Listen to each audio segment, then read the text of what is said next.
नमस्कार मित्रांनो, सुस्वागतम. मुरंबा मालिकेच्या आजच्या भागामध्ये अक्षय हा माहीला घेऊनच हॉस्पिटलला आलेला असतो. आता माहीला खूप टेन्शन येते, कारण इरावतीने सुद्धा फोन उचललेला नसतो आणि अजूनपर्यंत रमाला फोन करून ती सुद्धा तेथे हॉस्पिटलला आलेली नसते. तेव्हा आता अगदी आतमध्ये डॉक्टरां चेक करण्याची वेळीसुद्धा आलेली असते आणि माही आणि अक्षय हे बाहेर असतात. तेव्हा काही पेशंट्सचे डॉक्टर तपासत असतात, तर माहीचा नंबर येणारच असतो. तेव्हा माही मात्र आता खूप टेन्शन येते की काय करू, अजूनपर्यंत रमासुद्धा येथे आलेली नाही. आणि आता मात्र आज अक्षयला मात्र काही कळायला नको की मी माही आहे आणि रमा प्रेग्नेंट आहे असा विचार करत असताना ती मात्र एक पाय अगदी जोरजोरात हलवत असते. तेव्हा अक्षय आता बारीक लक्ष देऊन आता माहीकडे बघत असतो. तेव्हा तो इकडे तिकडे बघतो कोणी आहे की काय, आणि लगेच तो माहीला म्हणतो की ए रमा, काय झालं, तू इतकी अनएजी का आहेस, काय तुला भूक लागलीस का? त्यावर आता लगेच माही म्हणते की नाही, पण लगेच आता अक्षय म्हणतो की अगं मग तू असं पाय का हलवतेस सारखा सारखा? कारण आता तेथून एक नर्स गेलेली असते आणि ती रमाकडे बघत असते. हे अक्षयने बघितलेले असते. अक्षय आता माहीला म्हणतो की हे पग ती तुझ्याकडे अशा पद्धतीने बघत होती, आपण अगदी कमी वयामध्येच पालक होतो असं काहीतरी, जरा शांत हो. अगं तू इतका पाय हलवते की बाळ सुद्धा असे म्हणेल की आई मी झोपलो ना किंवा झोपली ना, कशाला डिस्टर्ब करते तू, असं तुला काहीतरी म्हणेल. तेव्हा आता माही थोडीशी हसते, कारण तिला आता भलते टेन्शन असते. आता जर येथे रमा असती तर मात्र ती अगदी आनंदाने हसली असती. अक्षय एकसारखा तिच्याकडे बघतच असतो आणि तेवढ्यात नर्स आता येतात आणि नर्स हे माहीलाच म्हणतात की रमा मुकादम तुम्हाला बोलावलेलं आहे. तेव्हा आता रमा ही म्हणजे माही नर्स तिला अगदी हाताला धरून उठवतात. अक्षयला सांगतात की तुम्ही इथेच थांबा. तेव्हा आता माहीला घेऊन आतमध्ये नर्स जातात, तर अक्षय आता तेथेच बसतो. तेव्हा आता अक्षय तेथे बसलेला आहे आणि तेवढ्यात तेथे रमा येते. रमा मात्र आता समोर अक्षयला बघते. आता अक्षय समोरून मात्र डॉक्टरांच्या कॅबिनमध्ये आत कसं जायचं हा प्रश्न आता रमाला पडतो, कारण आता तेथे माही दिसत नाही. मग आता माहीच डॉक्टरांकडे आतमध्ये गेली की काय हे बघून तर रमाला आणखीनच टेन्शन येते. म्हणून रमा आता आपल्या डोक्यावर ओढणी घेते आणि ओढणीने चेहरा पूर्णपणे झाकून आता ती अक्षय समोरून जाते. परंतु अक्षयला आता आपली रमा तेथून गेलेली आहे असं काहीतरी भास होतो. त्यानंतर आता इकडे डॉक्टर माहीला चेक करतात, परंतु आता प्रेग्नेंट नसल्यामुळे आता डॉक्टर खूप अशा ओरडतात. काय झालं रमा मुकादम, तुम्ही तर मागच्या वेळेस आला होता तर तेव्हा प्रेग्नेंट होता, काहीतरी असल्यासारखे दिसत होते, परंतु आता तर तुम्ही प्रेग्नेंट नाही आणि पोटाला असा पॅड वगैरे तुम्ही का बांधला? मला एक गोष्ट सांगा की तुमचं मिसकॅरेज झालं का? आणि हे सर्व तुम्ही घरी सांगू शकत नाही म्हणूनच तुम्ही हे सर्व नाटक करतात का? नक्की काय आहे खरं काय आणि खोटं काही, सर्व काही आत्ताच्या आत्ता मला सांगा. जे काही तुम्ही आत्ता सध्या वागतात ते वागणं तुमचं योग्य नाही. जे काही करतात तर ते चुकीचं करतात. तर माहीला भलताच राग येतो. माही म्हणते की हे बघा, मी तुम्हाला सांगते की जे काही प्रेग्नेंट आहे. आणि तेवढ्यात रमा आत येते आणि रमा आपल्या डोक्यावर जी काही ओढणी तिने घेतलेली असते तर ती बाजूला करत ती डॉक्टरांना म्हणते की प्रेग्नेंट ती नाही तर प्रेग्नेंट मी आहे. तर डॉक्टरांना एक आश्चर्याचा धक्काच बसतो, कारण दोघी सुद्धा आता सेम टू सेम दिसत असतात. तर डॉक्टर लगेच उठून उभे राहतात आणि हे सर्व काय चालले, हा सर्व काय प्रकार आहे, डॉक्टर आता खूपच भडकतात. तेव्हा आता रमा ही माहीकडे बघत असते आणि माहीला तर भलतेच टेन्शन येते. डोक्याला हात लावून ती आता उभी असते. तेव्हा आता माही लगेच म्हणते की हे बघा डॉक्टर, तुम्हाला हवे तितके पैसे घ्या, परंतु आत्ताच्या आत्ता हे अक्षयला कळायला नकोय. आणि हे बघा, जर तुम्ही अक्षयलाही सांगितले तर हा आमच्या आयुष्याचा प्रश्न आहे. डॉक्टर आता चिडून म्हणतात की हे सर्व काय चालले तुमचे, आणि जे पैसे डॉक्टरांना देण्यासाठी माहीने दिलेले असतात तर ते पैसे डॉक्टर मागे देतात. हे तुमचे पैसे तुमच्याकडेच ठेवा. तुम्ही मला विकत घेतात की धमकवतात, त्यामुळे मी आता तुमचा एकही शब्द ऐकून न घेता आत्ताच्या आत्ता बाहेर जाते आणि हे सर्व काही सगळ्यांना सांगते. जो काही हा तुमचा प्रकार सुरू आहे तर माझ्या व्यवसायाशी तुम्ही आता मला अगदी गद्दारी करण्यासाठी सांगतात. त्यावर आता लगेच माही म्हणते की हे बघा, तुम्हाला ऐकायचं आहे का तर ऐका. आणि आता मुद्दाम ते खोटं डॉक्टरांना सांगते की हे बघा डॉक्टर, आम्ही दोघी जणी जुळ्या बहिणी आहोत. बाळ हिच्या पोटामध्ये आहे, परंतु अक्षय माझा नवरा आहे. हे सर्व आता सांगितल्यानंतर रमाला खूप राग येतो. ती बिचारी आता डोळे सुद्धा झाकून घेते, कारण अक्षयवर भलतेच आरोप आता माही करत हे डॉक्टरांना सांगत असते. तर आता माही ही डॉक्टरांना धमकावत सुद्धा असते, जर तुम्ही अक्षयला हे सर्व सांगितले तर मी तुमचं करिअर बर्बाद करेल. डॉक्टरांना आता खूपच राग येतो. डॉक्टर म्हणतात की काय बोलतात तुम्ही. डॉक्टर आता म्हणतात की हे बघा, तुम्ही मला असे धमकावू शकत नाही. आत्ताच्या आत्ता मी पोलिसांना फोन करते आणि लगेच पोलिसांना इथे बोलावून घेते. म्हणून डॉक्टर लगेच आता पोलिसांना फोन करायला घेतात.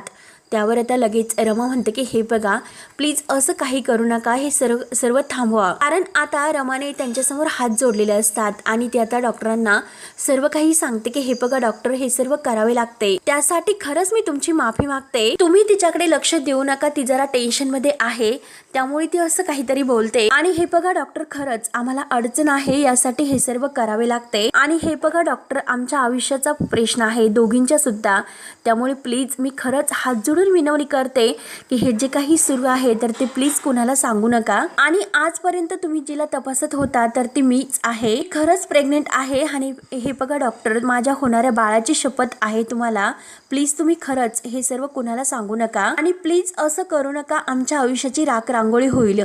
तेव्हा आता डॉक्टर सुद्धा रमाचं इतकं प्रेमाने समजावलेलं ऐकतात. जो काही आज्ञाधारीपणा आहे तर तो रमामध्ये दिसून येतो. डॉक्टर म्हणतात की बरं ठीक आहे, मी याबद्दल कोणाला काही सांगत नाही आणि हे जे काही तुम्ही करतात ते मला नाही पटलेले, पण तरी सुद्धा एक माणुसकी म्हणून हे सर्व मी करते, असं रागाने आता माहीकडे बघत म्हणतात. तेव्हा आता रमा ही डॉक्टरांना थँक्यू बोलते. आणि तेवढ्यात आता बाहेरून नर्सचा फोन येतो. तर आता डॉक्टरांना नर्स विचारत असते की अक्षय मुकादम यांना आतमध्ये यायचं आहे, त्यांना आतमध्ये पाठवून देऊ का. त्यावर आता डॉक्टर सांगतात की हो, 2च मिनिटांनी पाठवून द्या. तेव्हा मात्र आता लगेच डॉक्टर ह्या रमा आणि माहीला म्हणतात की तुम्ही दोघी आत्ताच्या आत्ता आतमध्ये जा. आणि आता इथे लगेच थोड्या वेळात अक्षय मुकादम येतात. तेव्हा आता लगेच डॉक्टर असे म्हटल्यानंतर आता माही लगेच रागाने रमाकडे बघते आणि म्हणते की हे बघा, आत्ताच्या आत्ता हे कपडे बदलावेच लागतील, अशीच त्याच्यासमोर तू जाऊ नकोस. म्हणून आता माही आणि रमा ह्या आत जातात. तर आता अक्षय दरवाजा वाजवतो आणि डॉक्टरांना विचारतो की आत येऊ का. तर डॉक्टर सांगतात की हो, या आतमध्ये. तेव्हा मात्र आता अक्षय विचारतो की डॉक्टर, रमा कुठे आहे. तर डॉक्टर आता मुद्दा म्हणतात की हे बघा अक्षय मुकादम, त्यांच्या काही टेस्ट चालू आहेत आणि त्यांच्या टेस्ट झाल्यानंतर मी तुम्हाला लगेच कळवते, तोपर्यंत तुम्ही बाहेर थांबा. तेव्हा आता अक्षय म्हणतो की अच्छा, म्हणजे मी अजून सुद्धा बाहेरच थांबू का. आणि हे बघा डॉक्टर, खूपच वेळ लागतो, सगळं ओके तर आहे ना. त्यावर आता डॉक्टर सांगतात की हो अक्षय मुकादम, तसे काळजी करण्यासाठी काहीही नाही, सर्व उत्तम आहे. त्यानंतर इकडे अभिला डोसे आवडतात म्हणून आता सीमाने मस्त चटणी आणि डोसा बनवलेला असतो आणि ती आता अभिला खायला देते. आणि हे बघ अभि, तुला आवडतात म्हणून केले, अजून एक डोसा तुझ्यासाठी आणू का.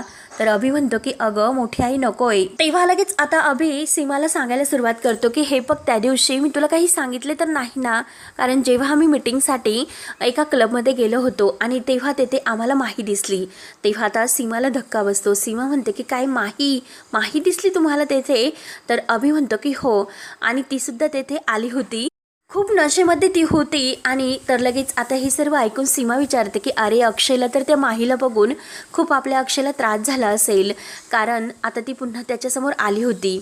तेव्हा आता अभि सांगतो की हे बघ मोठी आई, अगं त्रास म्हणजे काय, अगं मोठी आई, तो तिच्याशी परत बोलायला गेला होता. अक्षय तिला खूप काही बोललास की तू कशी चुकीची होती, कशी चुकीची तू वागली. त्यावर आता सीमा म्हणते की अरे कशाला जायची गरज होती त्याला. तर अभि म्हणतो की मी त्याला सांगत होतो की तू तिच्याशी बोलायला जाऊ नकोस, परंतु तू ऐकायला तयार नव्हता. हे बघ अगं मोठी आई, अक्षय तिला इतकं काही बोलला परंतु तिच्यावर काडीचा सुद्धा परिणाम झाला नाही. अगदी ढिम्म होती ती, काही फरक तिला पडत नव्हता. ती तशीच अगदी दारू पिऊन नाचत होती. तिला कोणत्याही गोष्टीचं भानच नव्हते की जवळपास कोणीतरी आहे की काय. आणि एक मुलगा तिची छेड सुद्धा काढत होता. तेव्हा आता हे सर्व ऐकून सीमा घाबरते. सीमा म्हणते की अरे मग काही झाले तर नाही ना. तर अभि म्हणतो की नाही अगं मोठी आई, नको काळजी करू, काही झाले नाही, मी मध्ये पडलो त्यामुळे काही झाले नाही. पण नाही अगं मोठी आई, हे सर्व करून काही उपयोग नाही, कारण त्या मुलीला कोणत्याही गोष्टीचं भानच नाही, आजूबाजूला कोणी आहे की काय. अगं त्या मुलाने तिला इतकं जोरात धरले होते की तिच्या हातावर ओळ सुद्धा उठले होते. तेव्हा आता हे सर्व ऐकून सीमा म्हणते की खरंच या माहीबद्दल मला खरंच काही कळत नाही की नक्की ती हे सर्व काय वागते, स्वतःबद्दल काय असं करायचं ठरवलेलं आहे हेच नाही कळत. बापरे, म्हणजे ती इतकी बेभान वागते का. खरंच अरे तिच्याकडून अशी खरंच अपेक्षा नव्हती, कारण जेव्हा ती आपल्याकडे राहायला आली होती तेव्हा मात्र मला असं वाटलं होतं की खरंच छान आणि गोड अगदी निरागस मुलगी आहे, परंतु जे काही ती वागते खरंच विश्वासच बसत नाही. त्यानंतर आता माहीचे कपडे घालून रमा जेव्हा बाहेर येते, डॉक्टर आता अक्षय आणि रमा समोरच बसलेले असतात आणि रमाचे कपडे घालून मात्र माही आतमध्ये बसलेली असते. तेव्हा डॉक्टर आता जे काही बाळ आहे त्याबद्दलचं जो सोनोग्राफी रिपोर्ट आहे तो दाखवतात. हे बघा, तुमचं बाळ अगदी निरोगी आणि सदृढ आहे. बाळाची वाढ सुद्धा अगदी चांगली होते, काळजी करण्यासारखं कोणतंही कारण नाही. तेव्हा मात्र आता अक्षयच्या डोळ्यातून पाणी येते. त्याला इतका आनंद झालेला असतो, आनंद अश्रू त्याच्या डोळ्यातून टपकतात. तेव्हा रमा आता अक्षयकडे बघते आणि विचारते की काय अहो तुम्ही रडतात का? तेव्हा मात्र आता अक्षय डोळ्यातील पाणी पुसतो आणि रमाला म्हणतो की हे बघ रमा, अगं रडत नाही, ते आनंद अश्रू आहेत. माही आता ही सर्व ऐकत असते. काही आता अक्षय आणि रमाचं बोलणं आहे तर ते तिला ऐकूशी सुद्धा वाटत नसते. तेव्हा अक्षय आता रमाला सांगत असतो की हे बघ रमा, हा तर आपल्या दोघांच्या आयुष्यातील एक आनंदाचा क्षण आहे. आपलं बाळ खरंच सुदृढ आहे, चांगलं आहे, सगळं काही आता छान होणार आहे असे आता म्हणत अक्षय रडत असतो. आणि हे बघ रमा, हे बाळ म्हणजे आपल्या प्रेमाचं प्रतीक आहे. त्यामुळे रमा आणि अक्षय या दोघांना कधीच कोणी वेगळं नाही करू शकत. डॉक्टरांना सुद्धा अक्षयचं हे बोलणं आता ऐकून अगदी आनंद वाटतो. माही आतमध्ये आहे तेव्हा डॉक्टर तिच्याकडे रागाने बघत असतात. परंतु माहीला आता अक्षय आणि रमाचे हे जे बोलणे सुरू आहे ते ऐकावेसे सुद्धा वाटत नाही. अशी तोंड वाकडी ती करत असते आणि राग तर भलताच येत असतो. तेव्हा मात्र आता रमाच्या डोळ्यात सुद्धा पाणी येत असते आणि बाळ तेवढ्यात आतमधून पोटाला लाथ मारते. रमाला इतका आनंद होतो. रमा लगेच अक्षयचा हात धरते आणि अक्षयचा हात धरून पोटाला लावते आणि म्हणते की बाळाने लाथ मारली. तेव्हा अक्षयला सुद्धा खूप आनंद होतो. अक्षय आता रमाच्या पोटाला हात लावत म्हणतो की अगं लाथ नाही, आपल्या बाळाने आपल्याला पहिलं पाऊल टाकलं, खरंच खूप छान वाटतंय. तेव्हा आता रमा सुद्धा रडतच म्हणते की हेच तर आपल्याला हवं होतं. म्हणून दोघं आता एकमेकांकडे बघत असतात. माहीला भलताच आता हे सर्व ऐकून राग येत असतो. तेव्हा आता रमा ही अक्षयकडे एकटक बघत असते आणि मनात म्हणते की माही, अगं लपून छपून का होईना परंतु एक आनंदाचा क्षण माझ्या वाट्याला तर आलाच. परंतु यापुढे मात्र हक्काने मी माझ्या बाळाला घेऊन परत घरी परतणार हे लक्षात घे, पण यांच्याबरोबर हक्काने. तेव्हा आता हे सर्व माही आता ऐकत असते. परंतु रमाने मनात आता पक्का निर्धार केलेला असतो की किती काही झाले तरी हक्काने परंतु यांच्या हाताला हात धरून आता मुकदमांच्या घरामध्ये पाऊल टाकायचे. तर आता हे सर्व ऐकून आणि बघून माहीची तर खूप चिडचिड होते. ती स्वतःला सुद्धा म्हणते की खरंच खूप चिडचिड होते माझी, कारण त्या ठिकाणी मी असायला हवे होते. हे दोघे मात्र अगदी लपून छपून बाळाचे स्वप्न बघतात. म्हणजे ही रमा इतकी लपून छपून राहते तरी अक्षयसोबत इतकं छान स्वप्न बाळाचं बघते आणि मी मात्र येथे काय करते की पॅड लावून इथे अगदी यांचं हे बोलणं ऐकते आणि स्वतःची चिडचिड करून घेते. त्यानंतर आता अक्षय हा रमाला घेऊन बाहेर येतो. रमा आता अगदी आनंदाने अक्षयला म्हणते की अहो तुम्ही ऐकलत का, डॉक्टर काय म्हणाले, आपलं बाळ अगदी छान आणि सदृढ आहे आणि आपलं बाळ सुदृढ असल्यामुळे खरंच काही प्रॉब्लेम नाही होणार, सगळं काही आता छान होईल. आणि खरं सांगू, खरंच मला खूप छान वाटतं कारण आज बाळाचे बाबा सुद्धा बरोबर आहे, हो की नाही बाळा? तेव्हा आता अक्षय विचारतो की काय ग रमा, असं का बोलतेस, म्हणजे इतर वेळेस मी आता तुझ्यासोबत नसतो का? आणि तेवढ्यात आता माही सुद्धा बाहेर आलेली असते आणि ती आता चोरून ह्या दोघांचं बोलणं अगदी बघत असते, ऐकत असते. त्यावर आता रमा म्हणते की अहो तसं नाही, कारण आज मात्र पहिल्यांदा आपल्याला ते दाखवले ना कॅम्प्युटरवर आणि पहिल्यांदा आपण बाळ बघितले ना, म्हणून आज मला इतका आनंद झाला. सर्व बघताना आज मात्र तुम्ही माझ्या सोबत होतात म्हणून मला खरंच खूप आनंद झालेला आहे. तेव्हा आता म्हणजे सोनोग्राफीत जे काही बाळ स्पष्ट दिसते ते बघून आता रमाने अक्षयला इतका आनंद होतो. तेव्हा आता अक्षय सुद्धा रमाजवळ खाली बसतो आणि खुश होत रमाला म्हणतो आपल्या दोघांच्या आयुष्यातील हा खरंच खूप एक आनंदाचा क्षण आहे. आज पहिल्यांदा मात्र आज आपण हे बाळ आपलं बघितलं. आणि काय ग अगं मला एक गोष्ट सांग बरं, जेव्हा मी बाहेर बसलो होतो तेव्हा मगाशी तू बाहेर येऊन एकदा माझ्याजवळून गेली का? कारण जेव्हा मला असं म्हणजे आपली स्वतः रमा माझ्या जवळून गेल्याचा काहीतरी भास झाला, तुझा स्पर्श मला असं जाणवला. परंतु अगं मला जाणवलं खरं तर आता रमा नाही असं खुणावत असते. तर माही आता हे सर्व बघत असते की नक्की रमा आता याला काय सांगते ते. तेव्हा आता रमा ही मनात म्हणत असते की खरंच मी येथे यांच्या अगदी जवळून गेले परंतु हे त्यांना मात्र खरोखर जाणवलं. शेवटी आमचं नातंच असं आहे, मनाचं मात्र मनाशी. तेव्हा आता अक्षय खुश होत रमाला म्हणतो की चल आता लगेच घरी जाऊयात, आईला हे सर्व सांगूयात की आपण बाळाची आकृती बघितली म्हणून. आता लवकरच दूर धावणारं बाळ आपल्या घरात येणार आहे. तेव्हा आता अगदी रमाचे डोळे भरून येतात, तिला खूप असा आनंद झालेला असतो. आणि तेवढ्यात अक्षयला एक फोन येतो. अक्षय डोळ्यातील पाणी पुसतो, तो फोन घेतो. आता त्याला अगदी मीटिंगबद्दल फोन असतो. तो म्हणतो की मीटिंग ही पोस्टमन नाही करता येणार का. तेव्हा आता फोन ठेवल्यानंतर आता रमा विचारते की काय झाले. तर अक्षय म्हणतो की अगं एक महत्त्वाची ऑफिसमध्ये मीटिंग आहे आणि ती रद्दसुद्धा नाही होऊ शकत, त्यामुळे मला तिकडे जावं लागेल. आणि हे बघ आपली गाडी तिथे खाली आहे, तू गाडी घेऊन जा, परंतु तोपर्यंत मी कॅबने घरी जातो. तेव्हा आता लगेच रमा म्हणते की ठीक आहे, जरा मी डॉक्टरांशी बोलून जाते. म्हणजे आहाराबद्दल मला बोलायचं आणि आणखीन 2-3 गोष्टी सुद्धा विचारायच्या आहेत. ती त्यांच्याशी बोलते आणि जाते. चालेल का तुम्हाला. तेव्हा अक्षय म्हणतो की बरं ठीक आहे. सावकाशी असे बोलून आता अक्षय निघून जातो. तेव्हा आता रमा ही आपल्या पोटावरून हात फिरवत मनात विचार करते की जर मला आता घरी जायचं असेल तर मात्र कपडे बदलून जावं लागेल. आणि तेवढ्यात आता माही समोरून येते. माही लगेच आता रमाला अगदी तिच्याकडे लक्ष जाण्यासाठी टाळ्या वाजवते आणि रमाला म्हणते की खरंच खूप नाटक केलंस, मस्त वाटतं, छान वाटतं. झालं आता सर्व काही संपलं, आपल्याला ड्रेस चेंज करायचे आहेत कारण घरी मी जाते तू नाही. तेव्हा आता रमा म्हणते की तुला कळतं का तू काय करतेस. माझ्या पोटामध्ये यांचं बाळ आहे आणि बाळ आल्यानंतर कळणारच आहे की मी कोण आहे ते मात्र तुझ्या लक्षात येत नाही. बघितलंच ना, पोटाला हात लावल्यानंतर त्यांना कळतं की आत बाळ आहे ते. आणि विचार कर जरा, अगं त्यांनी जर तुझ्या पोटाला हात लावला आणि त्यांना समजलं की तुझ्या पोटात बाळच नाही तर मग तू काय करणार, काय करशील बरं. तेव्हा लगेच माही म्हणते की डोंट वरी, त्याची काळजी मी घेईल. आता फक्त आपल्याला कपडे चेंज करायचे आणि घरी जायचे. आणि हे बघ तुला आता जाताना मात्र चालत जायचं आहे कारण चालणं जे काही व्यायाम वगैरे आहे तो चांगला असतो. ती गाडीने जाते आणि तू चालत जा मात्र. तेव्हा आता रमा म्हणते की हे बघ अगं एक ना एक दिवस असा येईल की जो काही दिवस माझा असेल. मला फक्त घरचे ओळखणार नाही तर मला आणि माझ्या बाळाला पूर्णपणे ते स्वीकारतील अगदी हक्काने. फक्त एका दिवसाची मी वाट बघत आहे हे माही लक्षात घे आणि तू सुद्धा वाटच बघत राहा की काय होते ते. तेव्हा मात्र आता ही घरी येते आणि सीमा भाजी वगैरे निवडत असताना तिथे आता सीमासाठी चहा देते. परंतु सीमा आता लगेच माहीला म्हणते की हे बघ रमा, अगं तू कशाला त्रास घेतलास, मी केला असता मला चहा, तू अगं स्वतः आराम करायचा होता. तेव्हा मात्र आता जेव्हा माहीच्या हाताला जे मुलाने ते क्लबमध्ये तिचा हात पकडलेला आहे तर ते वळ आता उठलेले असतात, लाल झालेले असतो. सीमाचे आता त्याकडे लक्ष जाते. सीमा म्हणते की अगं हाताला काय झाले.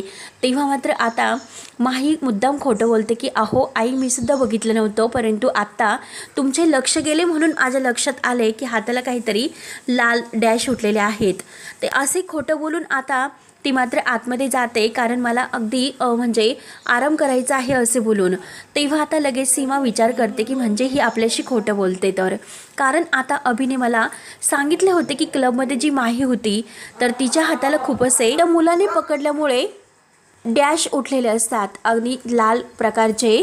आता हात मात्र माहीचा त्या मुलाने इतका घट्ट पकडला होता, मग ते वळ मात्र आता ह्या रमाच्या हातावर कसे आले असतील. सीमा आता तिला संशय येतो, ती बारीक विचार करत असते. त्यानंतर आता अभि टेन्शन मध्येच असतो आणि एरिया झऱ्या मारत असतो. आनंद तेथे असतो. आनंद विचारतो की अभ्या अरे काय झाले, सांगशील का आता नक्की काय झाले ते.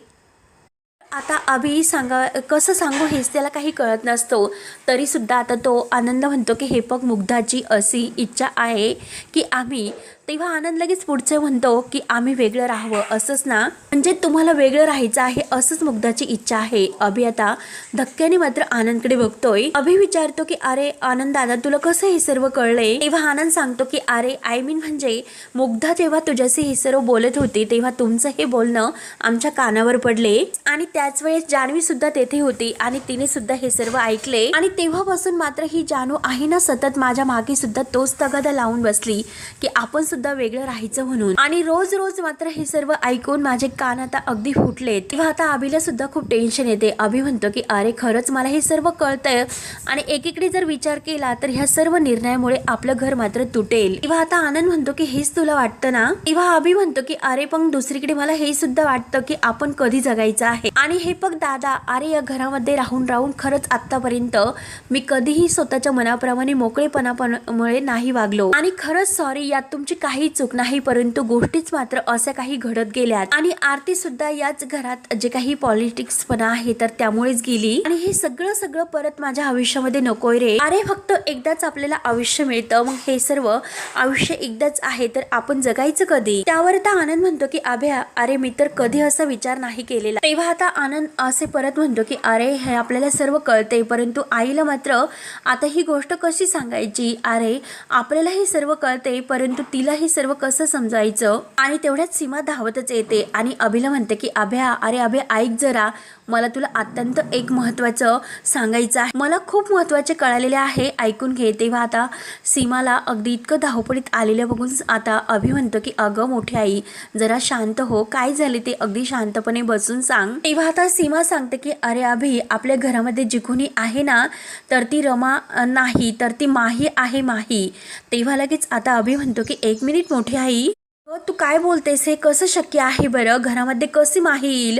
तेव्हा आता सीमा म्हणते की अरे हे सर्व खरं आहे, अरे तुम्हाला म्हणायला होतात की माही पबमध्ये होती आणि कुठल्या तरी मुलाने तिचा हात पकडला होता आणि तसे वळ सुद्धा तिला आलेत आणि हे बघ तसेच अगदी वळ आहे, तर ते मी रमाच्या हातावर सुद्धा बघितलेले आहेत. त्यामुळे हो मला असं वाटतं की ती माही आहे, रमा नाही. यावर आता आनंदला सुद्धा काही कळत नसतं. आनंद म्हणतो की आई कोणत्या वळाबद्दल तू बोलतेस, तुझा काहीतरी नक्की गैरसमज होतोय. एवढे ते माही येते तर माही विचारते की काय झाले, तुम्ही काय इतके टेन्शनमध्ये दिसतात. तेव्हा लगेच आता सीमा तिचा हात पकडते आणि समोर धरून म्हणते की हे बघ. जेव्हा मात्र माहीचा हात बघितला जातो तर त्यावर मात्र वळ नसतात. तेव्हा आता रमा म्हणजे ही माही म्हणते की आई अगो हे बघा ना, काहीच नाही, तुम्ही असं का बोलतात. तेव्हा सीमा डोक्याला हात लावते आणि म्हणते की 1 मिनिट, आत्ता जेव्हा मी तुझा हात बघितला होता तेव्हा तुझ्या हाताला वळ होता, मग आत्ता तो वळ कुठे गेला, मी तुला काहीतरी तिथे लावण्यासाठी सांगितले होते. तेव्हा आता माही म्हणते की आई अहो नव्हते, हेच मला नाही कळालं की तुम्ही असं का म्हणत होतात.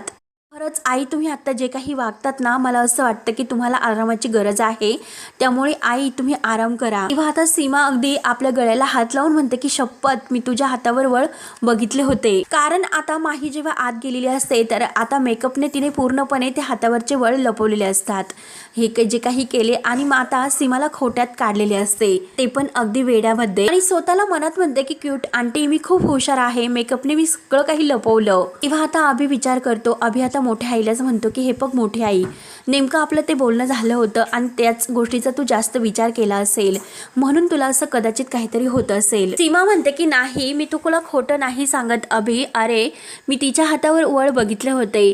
तेव्हा आता लगेच म्हणजे माही विचारते की तुमचं असं काय बोलणं झालं होतं. तर अभि म्हणतो की 1 मिनिट. आनंद सुद्धा म्हणतो की अगं आई बघ तुला भास होत असतील, त्यामुळे तू अगदी जरा आराम कर बरं जाऊन थोडा वेळ. त्यानंतर आता इकडे रमा आपल्या आईच्या घरी आलेली असते आणि आपली बॅग वगैरे भरत असते. तेव्हा मात्र आता लगेच तेव्हा आता कावेरी म्हणते की अगं तू कुठे निघाली, अगं तू त्या आउट हाऊसमध्ये राहणार का. तेव्हा आता रमा म्हणते की आई हे बघ कधी का म्हणजे वेळेस जावंच लागेल. तेव्हा मात्र आता कावेरी तिला समजावते की हे बघ अगं आज ना उद्या तुझ्या नवऱ्याचे जे काही घराचे दार आहे ते तुझ्यासाठी उघडलेले असतील, परंतु तोपर्यंत तू काही बेघर नाही, तुझ्या आईबाबांचं हक्काचं घर हे तुझ्यासाठी आहे, कळले का तुला. तेव्हा आता लगेच रमा म्हणते की हो आई. तेव्हा मात्र आता कावेरी म्हणते की आता पण नाही आणि बिन नाही, अशा अवस्थेत मात्र मी तुला तिकडे नाही सोडणार, तू आता कुठेही जाणार नाही, पुढचे काही दिवस तू इकडेच राहशील, तुझी आई तुझी काळजी घेण्यासाठी समर्थ आहे. तेव्हा आता रमा खुश होऊन आपल्या आईकडे बघत अगदी हसत असते. कावेरी तिला अगदी प्रेमाने जवळ घेते. तेव्हा मित्रांनो हा भाग येथे संपतो. पुढील भागामध्ये आता कावेरी मात्र आता सीमाशी फोनवर बोलत असते. सीमा आता म्हणत असते की अगं तुझी मुलगी पोटूशी आहे, तू इकडे यायचं ना तिला लाडू वगैरे भरवायला. आणि तेवढ्यात आता रमाला माहिती नसतं की फोन सुरू आहे. तेव्हा मात्र आता रमा ही कावेरीला विचारते की आई लाडू कुठे आहे. तर सीमाला आता हे बोलणं ऐकू जाते. कावेरी आता घाबरते. सीमा लगेच विचारते की हा आवाज मागून कुणाचा आला. तेव्हा आता कावेरी मुद्दा म्हणते की ती बाजूची मुलगी आहे. तर आता लगेच कावेरी म्हणते की नाही मला रमाचा आवाज आला. तेव्हा कावेरी म्हणते की अगं सीमा तू काय बोलतेस, रमा तर तिकडे तुझ्या घरी आहे. तेव्हा आता सीमाला चांगलाच अगदी संशय आलेला असतो. सीमा मात्र आता माहीच्या रूममध्ये अगोदर लपून बसलेली असते. तेव्हा आता लगेच माही आतमध्ये येते आणि आता पोटाला जोरजोराने मारत असते की खरंच किती त्रास होतो ह्या सगळ्याचा आणि कधी होईल हे सर्व, म्हणून आता अगदी उड्या सुद्धा मारत असते. तेवढ्यात सीमा बाहेर निघते आणि सीमाला आता सर्व काही समजते. सीमा आता स्वतःला म्हणते की नक्कीच ही रमा नाही तर ही माही आहे. तेव्हा मात्र आता मित्रांनो पुढे काय होईल काय नाही हे बघण्यासाठी आपल्या चॅनलला नक्की सबस्क्राईब करत राहा. धन्यवाद.